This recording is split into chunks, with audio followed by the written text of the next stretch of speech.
Недавно президент Таджикистана Эмомали Рахмонов получил приглашение от главы российского государства Бориса Николаевича Ельцина принять участие в церемонии подписания соглашения о взаимном сокращении вооруженных сил в районе границы с Китаем.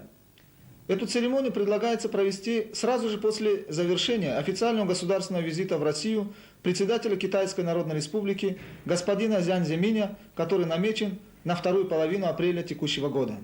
Российская сторона предлагает подписать данное соглашение на уровне глав 5 государств, по аналогии соглашения между Россией, Казахстаном, Киргизией, Таджикистаном и Китаем об укреплении мер доверия в военной области в районе границы, которое, как известно, было подписано в апреле прошлого года в городе Шанхай. Оценивая это как весьма успешный результат более чем 7-летних переговоров сторон, президент Таджикистана Эмомали Рахмонов принял приглашение главы российского государства.